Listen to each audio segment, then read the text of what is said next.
Hola, buenos días.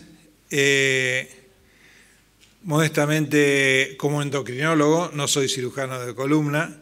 A Pablo lo conozco desde hace 20 años, cuando trabajábamos juntos en la clínica modelo de Morón, de la zona oeste del Gran Buenos Aires.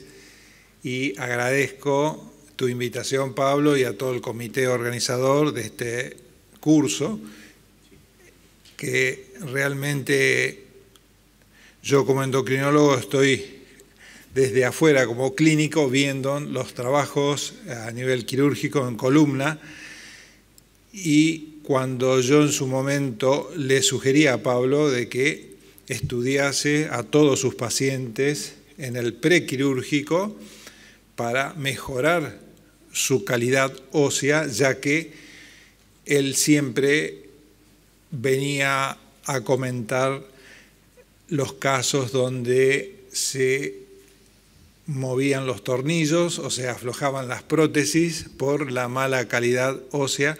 No había, estoy hablando hace 20 años atrás, como una cultura dentro de los cirujanos de solicitar el estudio de metabolismo fosfocálcico en todos los pacientes en el periodo previo a la cirugía.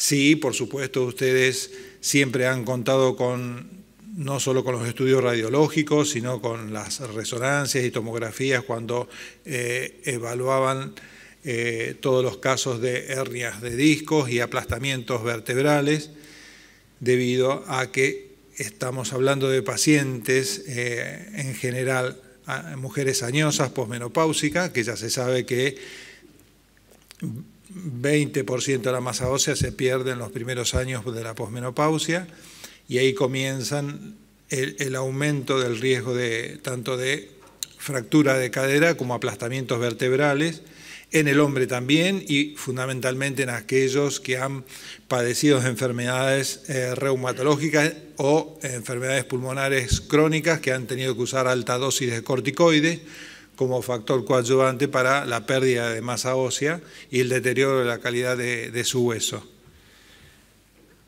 A ver, a ver. Este, ¿no? No, con el otro, con este. Perdón. A ver.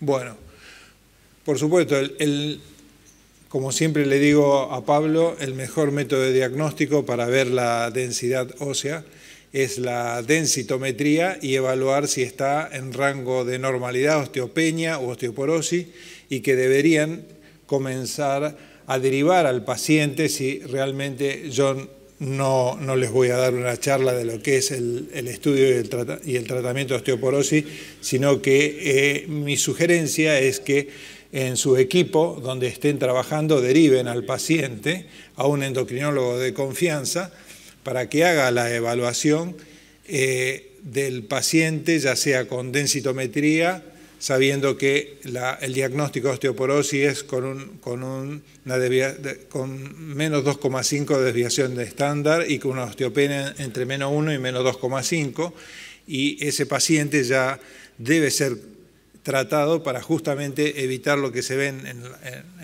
la placa, el aplastamiento vertebral o la fractura de cadera, sabiendo de que ahí estamos hablando ya de una osteoporosis severa, y de solicitarles el metabolismo fosfocálcico para ver si este paciente está con una hipercalciuria o con un hiperparatiroidismo secundario, para también ser tratado, que ustedes estén atentos a solicitarle el metabolismo fosfocálcico completo con calciuria, calcemia, dosaje de paratormona y fundamentalmente vitamina D, ya que en general todas estas pacientes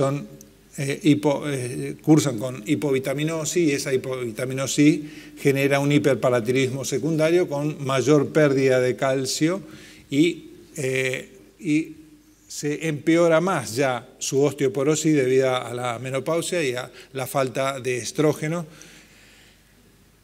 y empezar a comenzar un tratamiento. Como siempre digo, que las opciones terapéuticas, por suerte, contamos con muchas drogas antirresortivas, como son los bifosfonatos o la hormona hoy día que contamos con la teriparatida también para hacer el tratamiento de la osteoporosis. Ya el relanato de estroncio y la calcitonina se dejó usar porque no hay evidencia suficiente de que haya mejorado la densidad ósea y disminuido el riesgo de fractura, pero sí en el caso de los bifosfonatos, el ácido zoledrónico y la paratormona. Por supuesto, todo este tratamiento debe ser llevado adelante por un endocrinólogo, pero ustedes tienen que estar atentos que ese paciente vaya a la consulta, que ustedes lo deriven y que haga un tratamiento efectivo. El ácido zoledrónico se ha demostrado en trabajos de que reduce el riesgo de fracturas vertebrales en un 70%.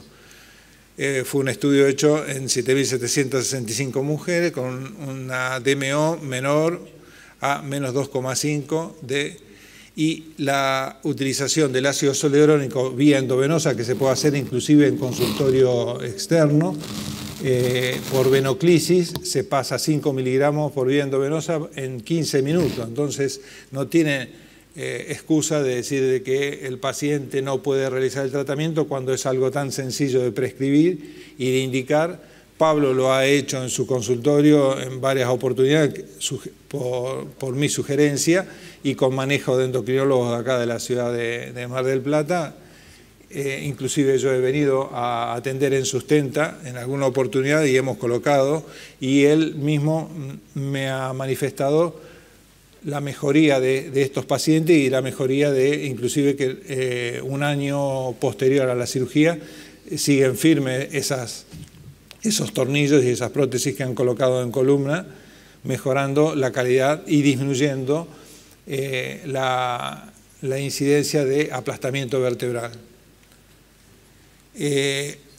También la eficacia de la teriparatida acá se demuestra cómo mejora hasta la densidad ósea. En un año de tratamiento, igual la teriparatida se aplica en forma diaria durante un periodo de 2 años, junto con calcio y vitamina D, baja muchísimo, hasta en un 65% el riesgo de nuevas fracturas vertebrales. La única contraindicación que tiene es el costo, es muy cara, tanto acá como en Estados Unidos son tratamientos sumamente costosos, pero que por suerte muchas prepagas y obras sociales ya están autorizando el tratamiento si uno presenta todos los estudios de densitometría y demuestran de que el paciente está en un riesgo alto de aplastamiento o fractura. Le aprueban el tratamiento hasta inclusive en PAMI, que uno dice PAMI siempre tiene problemas, pero hasta el día de hoy yo que estoy trabajando con PAMI me autorizan el 100% de la cobertura, siendo un tratamiento altamente costoso y genera un aumento. Ahí se ve la presentación que vienen en jeringas individuales que se aplican diariamente. Inclusive hay trabajos a largo plazo de 2 años y después se combina con el tratamiento de un anticuerpo monoclonal como es el denosumab, que se aplica cada 6 meses, una inyección que también es otra droga que contamos, que también la otra contraindicación es el costo, porque son medicamentos sumamente costosos. Ahora salió un biológico nuevo, que es el romosozumab, que también está en el mercado de Estados Unidos, fue aprobado por FDA y se aplica durante 1 año, 1 vez por mes, en una inyección subcutánea, es decir, es sumamente práctico. En la Facultad de Medicina de Miami, en la Miller School of Medicine, se ha hecho un metaanálisis de tratamientos que se realizaron en pacientes con bifosfonatos y teriparatide a 2 años y han demostrado un aumento de la fijación de las prótesis y una disminución del riesgo de aplastamiento y fractura vertebral. Este trabajo después con Pablo se lo vamos a enviar para que ustedes puedan leer y ver el resultado que ellos han tenido en la población de pacientes, porque es un servicio de cirugía de columna y de neurocirugía el que ha hecho este metaanálisis de revisión de trabajos de tratamientos tanto con teriparatida como con bifosfonato. Es sumamente interesante el trabajo porque ahí les muestra la efectividad del tratamiento y es tratar la osteoporosis para prolongar la eficacia de la fijación de las prótesis que ustedes colocan. Entonces, traten de apoyarse siempre con algún endocrinólogo de algún servicio donde ustedes trabajen para tener un mayor éxito en el postquirúrgico, inclusive continuar después de la cirugía durante 1 a 2 años el tratamiento, ya que la teriparatida se puede continuar durante 2 años de tratamiento y una vez discontinuado el tratamiento con teriparatida se puede continuar con los bifosfonatos y justamente en este trabajo que yo les vamos a compartir, que se hizo en la Facultad de Medicina de Miami, demuestran esta efectividad y esta disminución de la movilidad y la mejor fijación de los tornillos a las distintas cirugías de columna. Bueno, era más que nada esto, quería compartirles mi experiencia con Pablo y mi experiencia como endocrinólogo de algunos de los cirujanos de columna que me han derivado a sus pacientes y he tratado de mejorarle la calidad de ese hueso para disminuir el riesgo de aflojamiento de prótesis. Muchas gracias.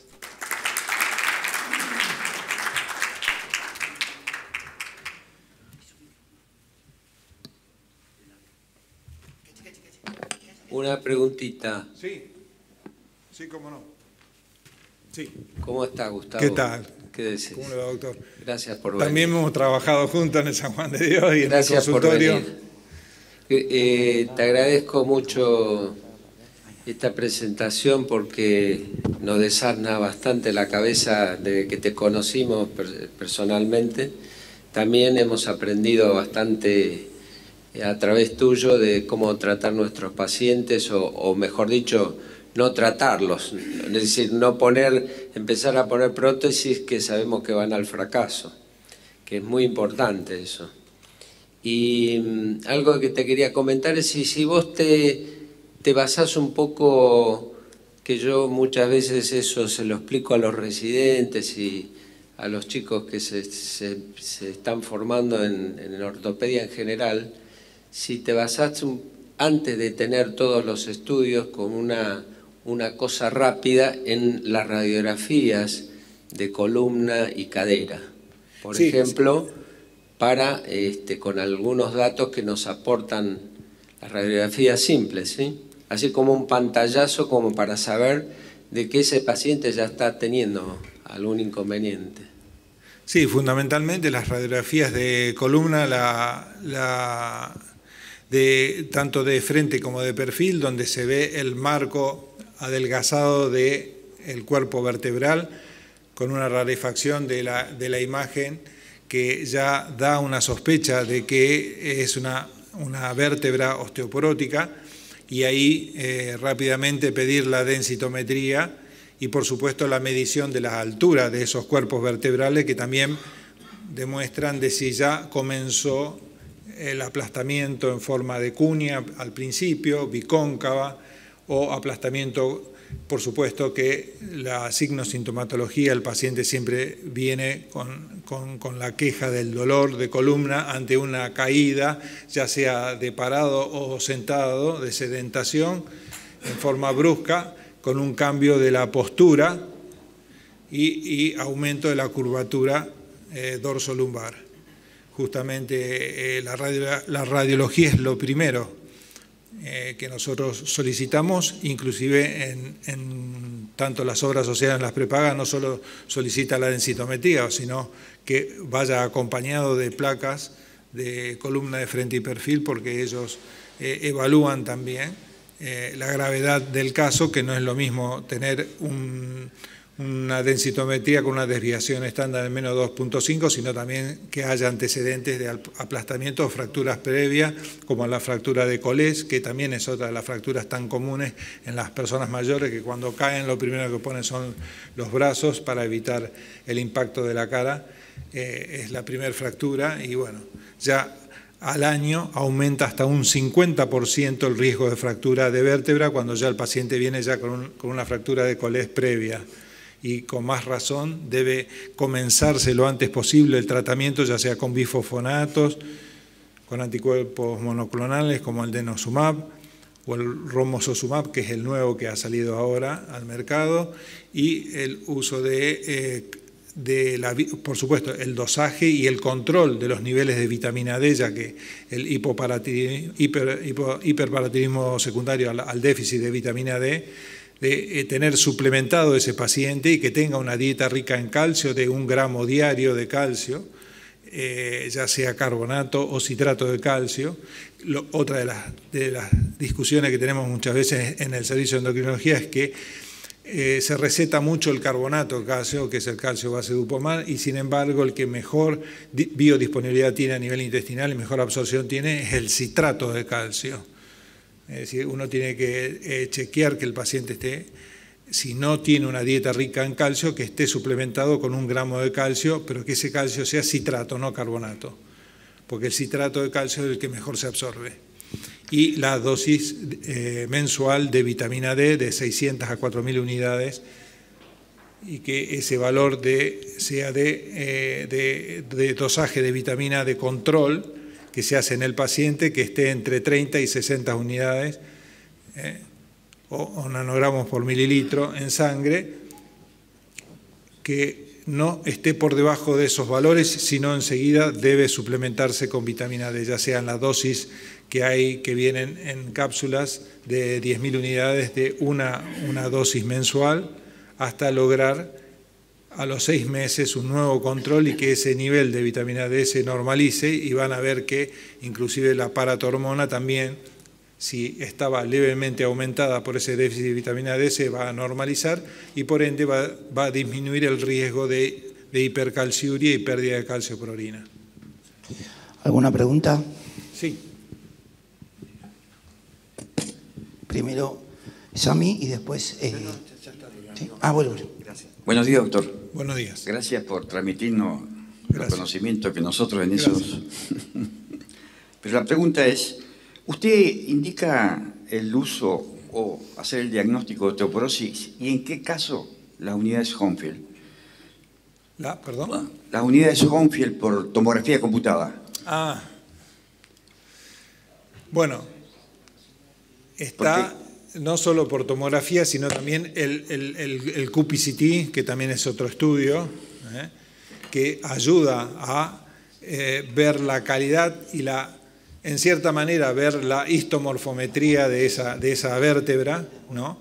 Que lo ideal sería el estudio de la histomorfometría por punción de cresta ilíaca y mandar a hacer el estudio para ver la calidad y la distribución de esas espículas. Eso sería el estudio ideal, ¿no? Que sería casi como una histomorfometría lo que usted me está diciendo. Es una herramienta de diagnóstico que también ayuda a ver la calidad de esa huella. Claro, porque la pregunta es, a veces en los pacientes con un gran proceso degenerativo, sí, la densitometría nos da un falso positivo. Eso es cierto, sí, señor. Sí, o la señor. densitometría posoperatoria nos da un falso positivo. Entonces, ¿qué pasos hacemos para hacer el diagnóstico de osteoporosis? Además de los análisis, ¿o qué estudios podemos pedir? En realidad, el año pasado, cuando estuvimos en la Sociedad Argentina de Osteoporosis en el último congreso, hice la misma pregunta, Sami. Entonces, en un año no aprendimos nada. No. Ellos, los médicos osteólogos, no le dan tanta importancia como le damos nosotros a la medición de unidades Hounsfield a través de los software del trabeculado óseo que se ve en el pixelado, que es una de las maneras de poder saber si tiene mayor o menor densidad. Es casi como una histomorfometría. Casi como una histomorfometría. Hay muy pocos lugares donde se puedan realizar. Habitualmente son 2 o 3 los lugares donde hacen el TSQ y ellos le dan muchísimo más importancia al TSQ que a la unidad Huntsville. No sé si... Sí. Gracias. No, por favor. Doctor Bouvier. Gracias. Sí, un poco lo que decía acá el colega. Nosotros estábamos viendo que las densitometrías nos dan falsos positivos. Hicimos una reunión con endocrinología del hospital y los endocrinólogos creen firmemente en la densitometría. Sí, totalmente. Y se avalan y se apoyan en el TBS, que es un software del estudio densitométrico, en el cual dicen que... Y el cálculo del índice FRAX también, que tal está... cual. Que sea, inclusive hay un índice FRAX para la población argentina, que uno entra en Google y cálculo de índice FRAX, de acuerdo a la edad, el BMI y el desvío estándar de la densitometría te va a dar el riesgo de fractura a 10 años. La pregunta sería más que nada para los cirujanos de columna, ¿en qué se apoyan? Si en las unidades Huntsville, en la DEXA, en el Pico TC o en el TBS, para decir, bueno, este paciente es osteoporótico, lo derivo ante la instrumentación. Es abierta la pregunta para el resto de los colegas que tienen más experiencia.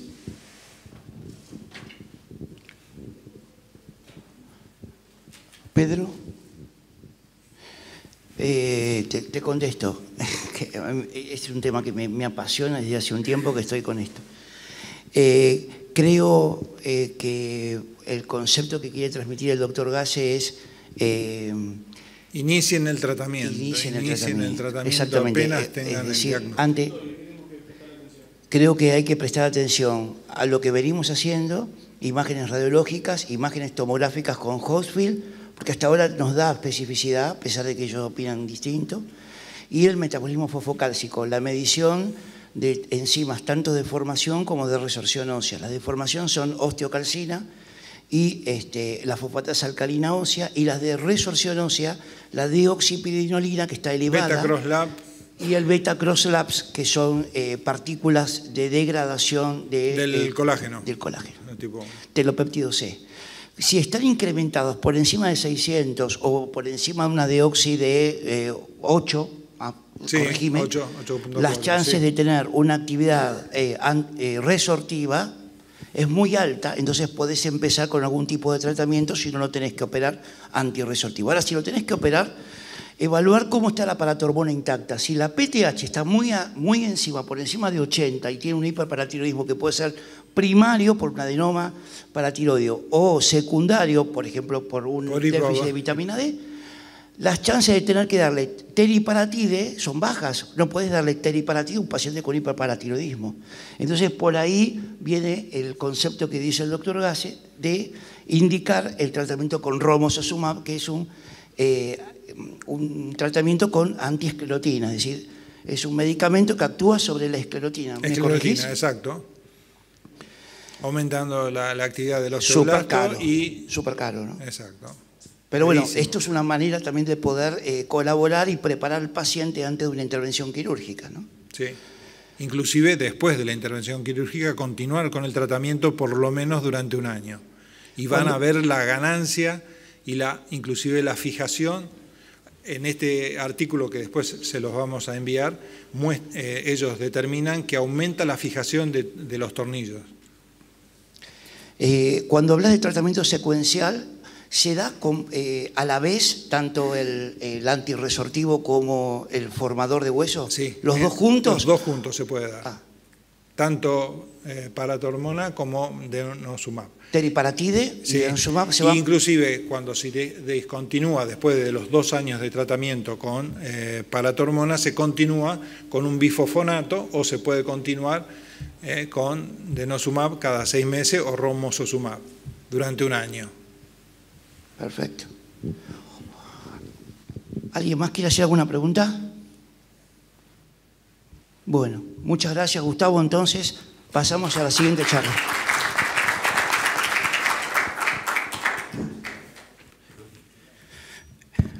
Bueno, la siguiente charla la va a brindar el doctor Emanuel Braschi. Una de las grandes preocupaciones que tenemos en el postquirúrgico inmediato, mediato o tardío es el síndrome de caudequina en el postquirúrgico. Entonces, le pedimos al doctor Braschi si puede darnos esta conferencia. El doctor Braschi es neurourólogo, miembro del board de la Sociedad Internacional de Neurología y está a cargo del servicio de neurología del Instituto INAREPS de aquí de la ciudad de Mar del Plata y de Sustenta. Así que muchas gracias por venir, Manuel.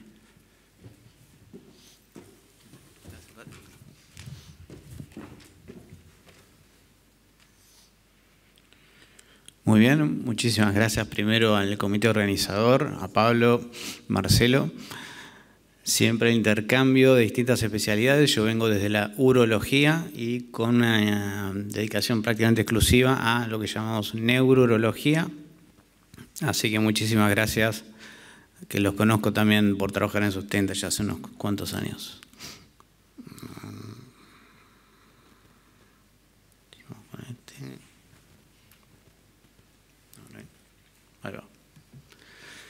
Bien, vamos a hablar entonces de vejiga neurogénica, en este caso posoperatoria. Hay que interpretar la vejiga de la misma manera que una computadora y la impresora. Si ese cableado eléctrico en algún lugar se altera, vamos a tener un impacto en el funcionamiento de la vejiga. Por supuesto, puede ser a nivel cerebral, medular o de nervios periféricos. Ahora vamos a hablar en este momento de lesiones medulares. En nuestra especialidad, como un lesionado medular, hablamos, por ejemplo, Primera Guerra Mundial, ¿de qué se moría un lesionado medular? Por la vejiga, porque falla renal por complicaciones de infecciones y mal manejo de las presiones dentro de la vejiga. Hay una falla de coordinación entre el esfínter y la vejiga y ese lesionado medular se moría por falla renal e infecciones urinarias. ¿Se moría? No, se sigue muriendo. ¿Por qué? Un lesionado medular hoy en día, 2023, si no tiene una evaluación y tratamiento correcto, está en la misma situación que en 1918. Entonces, nuestra primera misión, el primer objetivo es preservar la función renal. Esto está muy relacionado con disminuir las infecciones y la litiasis urinaria y, por supuesto, no menos importante, preservar la calidad de vida de los pacientes. Esta clasificación de Madesbacher, para nosotros es fundamental. En realidad es un ejercicio mental. Lo que hacemos es tener en cuenta tanto el impacto en la vejiga como en el esfínter, como algo que trabaja en conjunto. Entonces, pasado el shock medular, por ejemplo, esa secuela se puede alterar con una vejiga, con una actividad eléctrica aumentada, normal o disminuida. Y con el esfínter puede pasar exactamente lo mismo. Puede tener una actividad eléctrica aumentada, normal o disminuida. Podemos tener, como es en el primer caso, ese paciente va a ser el de peor pronóstico, que si tanto la vejiga como el esfínter, los dos tienen la actividad eléctrica aumentada y discoordinada, que sería una disinergia vésico-esfinteriana, ese paciente es el de peor riesgo porque el que más chances tiene de perder función renal. Típico de nuestra especialidad es el subdiagnóstico que lleva a un subtratamiento. Pero, por el otro lado, en un lesionado medular tiene un altísimo impacto en calidad de vida y, por supuesto, como dijimos, en sobrevida. Es complejo el tema del tratamiento. ¿Por qué? Porque son muchísimas las variables que hay que tener en cuenta en cada paciente y a veces aplicar una guía, un algoritmo de alguna sociedad no es tan fácil porque lo que funciona en un paciente no funciona en otro. Como dijo Pablo, ustedes conocen muy bien el caudequina, nos vamos a referir puntualmente a lo que es la disfunción neurológica pélvica. En este caso estamos hablando a lo que vamos a hacer referencia, que es el impacto en la vía urinaria, en el tracto urinario bajo, pero también en la disfunción neurológica pélvica tiene un impacto a nivel intestinal, todo lo que está incluido en la pelvis, como así la actividad sexual. En el síndrome completo vamos a tener que ustedes ven, es una retención urinaria crónica, o al menos posoperatoria. Va a depender de la gravedad, si es un síndrome completo, vamos a tener esa retención, que esto implica un mayor grado de deterioro y probablemente un peor pronóstico. Ahora, si el síndrome es incompleto, el paciente a lo que nos va a referir es la dificultad de vaciado, que tienen que hacer fuerza abdominal, por ejemplo, la pérdida del deseo miccional o, por ejemplo, una sensación a nivel uretral distinta a lo que era anteriormente. No voy a entrar en el tema de cirugía descompresiva, ustedes lo saben mucho mejor que yo, pero todos coinciden con que la cirugía descompresiva en las primeras 48 horas da un mejor pronóstico. Si es en el caso de una secuela luego de una cirugía de hernia de disco, la gravedad tanto a nivel funcional del esfínter como sensitiva a nivel perineal es lo que nos va a dar el pronóstico luego de la cirugía. ¿Cómo estaba esa sintomatología antes de la cirugía? Va a dar el pronóstico. Si es por una hernia de disco, la mayoría son hernias centrales, L4 y L5 son las que producen generalmente este problema. Por supuesto, se puede producir desde el principio de la anestesia, ya sea por impacto con la aguja, generando un hematoma, un absceso, o, con lo que estamos hablando, es una complicación postquirúrgica. Es altamente poco frecuente, 0,2, 1%, puede haber un grado de subregistro, esto mucho no lo vamos a ver. Edema, hematoma, las causas, ustedes la conocen muy bien. Por supuesto, también se produce a nivel pediátrico, es una corrección de cifoscoliosis, está descrito, ustedes lo conocen. El punto es que tenemos un paciente que se opera por una hernia sintomática lumbar y en el postoperatorio tenemos un impacto en estas tres áreas, en las dos, en una o en las tres. Desde nuestra experiencia, como el paciente lesionado medular es el paciente número 1, el que con mayor frecuencia sufre vejiga neurogénica, hablando de 85-90% de los lesionados medulares tienen un impacto en la vejiga. En nuestra experiencia, las secuelas postquirúrgicas ocupan el tercer lugar. Eso va después de la caída de altura y los accidentes en vía pública, la causa principal de un paciente con vejiga neurogénica. En el caso de ser postquirúrgica, las cirugías a nivel lumbar son las más frecuentes, siendo la primera indicación con esta secuela la corrección de una hernia de disco y en segundo lugar la corrección del canal estrecho.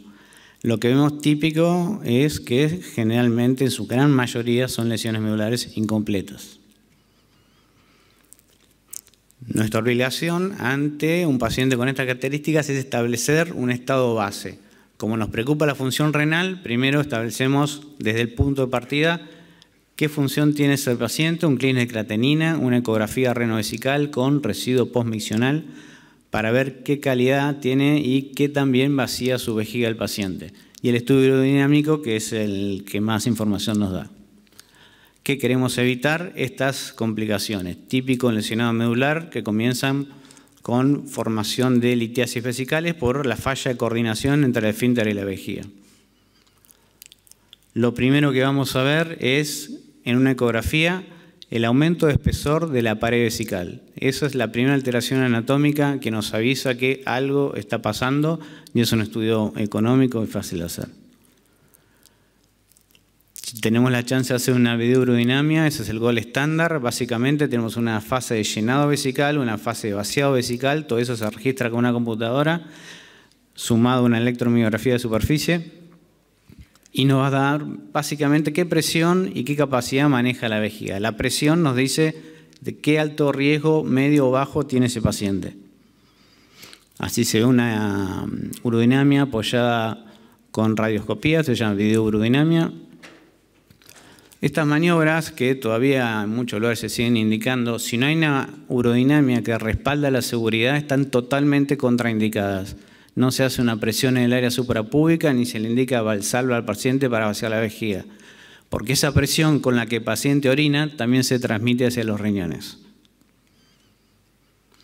Cuando está en retención, paciente estable, vamos directamente a cateterismo intermitente, tratando de evitar siempre la sonda vesical a permanencia por las complicaciones que esto trae, ya sea en forma estéril dentro del ámbito hospitalario o limpio en el ámbito ambulatorio.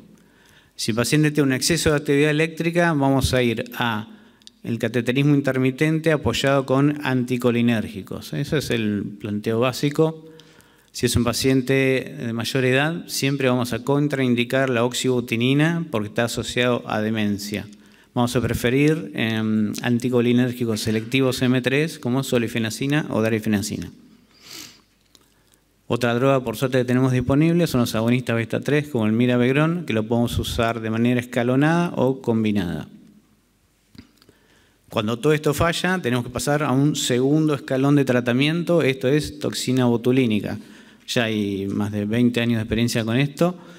Dos esquemas básicos, para resumir, es, por ejemplo, un paciente tetrapléjico hacemos inyección de 100 unidades en el esfínter externo, relajamos el esfínter, queda incontinente y asociamos un colector urinario para manejar la continencia. La otra posibilidad, por ejemplo, un paciente parapléjico, inyectamos 200, 300 unidades en promedio por vía endoscópica, relajamos la vejiga, le sacamos el exceso de presión, mejoramos la capacidad y luego el paciente se realiza cateterismo intermitente, cada 4, 5, 6 horas. Sonda vesical a permanencia, nuestro enemigo número 1. Esas pequeñas litiasis que ven ahí, tal vez pueden necesitar un mes el lesionado medular y ya las tiene. Dejamos pasar un poco más de tiempo, nadie le pide una ecografía, queda con la sonda vesical dando vueltas. Esta es la consecuencia. Si seguimos, tenemos casos extremos. En este caso son 2 pacientes con mielomeningocelia. Las fotos son a modo de ejemplo de casos catastróficos.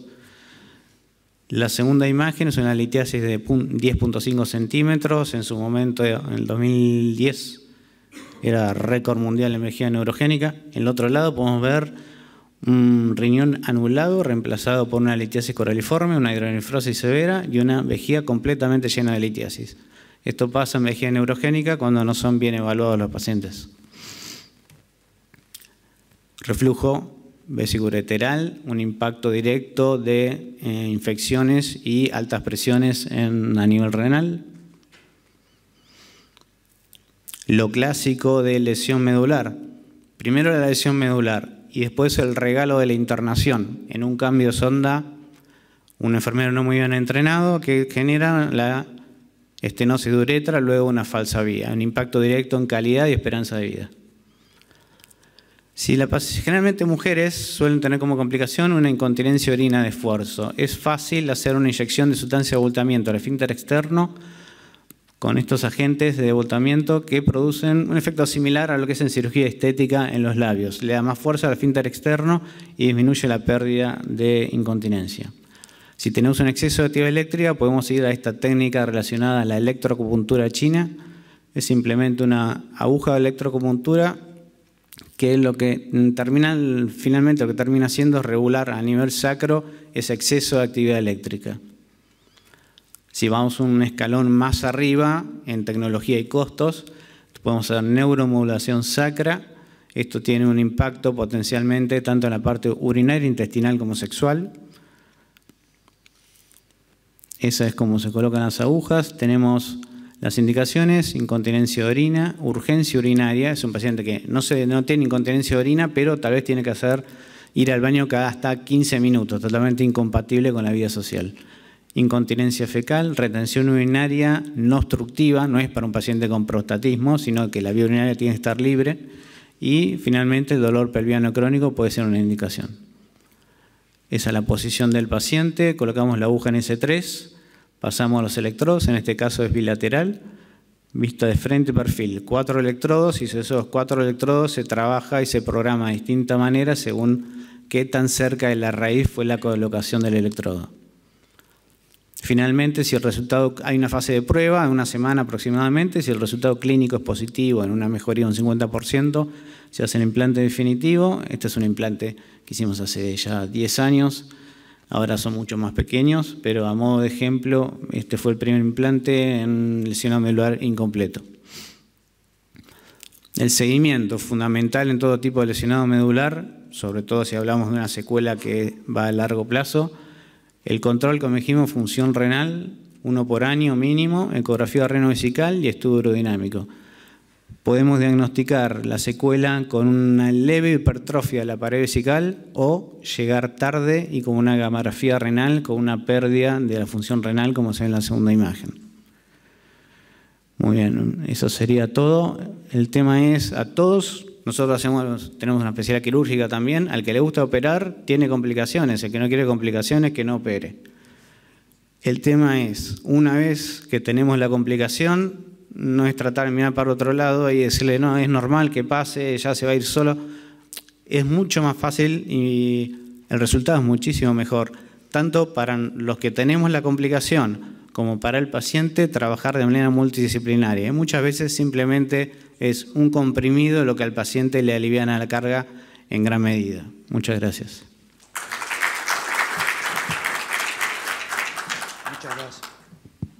Muchas gracias, Emma. Hola. Sí, muchas gracias, Emma. ¿Alguna pregunta para el doctor? Hola, Emanuel. Te felicito por la exposición, muy interesante. Nosotros somos acá del Hospital Regional de Mar del Plata y generamos muchas veces un feedback de los pacientes que operamos al INAREPS. ¿Qué recomendación nos das? Porque muchas veces el paciente con una lesión medular está mucho tiempo en terapia y muchas veces en terapia intermedia y al momento de la derivación pasaron 2 o 3 meses de que tuvo el trauma. Con respecto al uso y al manejo de la sonda, muchas veces indican la sonda siliconada para la permanencia sea mayor, pero bueno, ¿qué recomendaciones o tips nos darías como para tenerlo en cuenta en el momento de la prevención de este tipo de lesión? Muy bien, con respecto a la sonda vesical a permanencia, siempre la indicación es sacarla cuanto antes. Ahí tenemos la interferencia del terapista. Si el terapista es un paciente que no está estable, primero va hasta el terapista. Cuando el terapista nos da el ok, es un paciente estable, inmediatamente hay que sacar la sonda lo antes que se pueda. Pero si el paciente no está estable, hay que hacer el control de diuresis, eso está primero. La rehabilitación entrará en segundo lugar. ¿El tiempo de cambio de sonda? Eso hay algunas controversias al respecto. En general, si es una siliconada, con 1 mes estaría bien, pero va a estar altamente relacionado con una correcta hidratación del paciente. Si uno pasa por la terapia y ve que una orina con muy mala calidad, con mucho sedimento, no va a llegar nunca al mes. En todo caso, ahí también hay otra controversia entre colocar un suelo lavador, que es un lavado pasivo, o hacer unos lavados con la jeringa con Tumi. Retirar los sedimentos que hay dentro de la vejiga, porque si no eso se va a tapar y no va a llegar ni al mes, ni a las 2 semanas, ni 1 semana. Emma, tengo una pregunta. Lo operé. Paciente a los 2 días no puede orinar. Paciente tiene anestesia en silla de montar. Tiene trastornos a nivel vesical y esfinteriano. ¿Qué hago? Te pido ayuda. Contame qué es lo que hay que hacer desde el punto de vista ortopédico o neuroquirúrgico. ¿Qué conducta debemos tomar? Trabajar en conjunto, por supuesto. Ante la retención urinaria, como decimos siempre, cuando no se maneja de manera habitual con este tipo de pacientes, siempre terminan con una sonda vesical a permanencia que hasta que llega alguien que lo termina manejando bien, a veces terminan pasando meses. Y ya el paciente viene con litiasis urinarias, infecciones urinarias, o en el medio le cambiaron una sonda con un enfermero tal vez no muy bien entrenado, infló el balón en el medio de la uretra y le agregó la estenosis de uretra. Cateterismo intermitente siempre. Si el paciente no puede orinar, y está comprobado que no puede orinar, cateterismo intermitente, porque respeta lo más fisiológico que es el mecanismo de la vejiga, distenderse y contraerse. Si es un síndrome incompleto, ese paciente va a arrancar probablemente en algunos meses, pero le das la chance con el cateterismo intermitente de vaciar la vejiga y que solo vuelva a hacer el intento de vaciarlo. Quitamos los opioides, el paciente no tiene ninguna complicación, no hubo un hematoma peridural, tiene un síndrome incompleto, supongamos. ¿Cuándo arranca? ¿Hay alguna medicación que vos puedas darle al paciente? No. Cruzar los dedos y, a diferencia, otra característica que tiene, que hay que esperarlo más. La lesión medular traumática, nosotros en general decimos que al año ya estamos bastante cerca de saber qué pasa con esa vejiga. En cambio, en estos casos hay que esperarlo más de 1 año. ¿Y vos crees que es de origen vascular el problema habitualmente cuando no hay una causa suficiente para asegurar que el paciente tiene una... Es una de las causas que se le aducen. Lo vascular. Sí, es una posibilidad. Doctor Brusoni. Sí, ¿cómo estás? Buen día, gracias por la presentación, muy interesante. Te quería preguntar, yo en un lugar donde trabajé, para la definición de vejiga neurogénica usaban un Urescan y cuando tenían más de 50 mililitros de residuo decían que era una vejiga neurogénica. ¿Esto es así o es un solo parámetro? ¿O se usa otra cosa para definir una retención urinaria, una vejiga neurogénica en el contexto de una mielopatía, de un daño medular?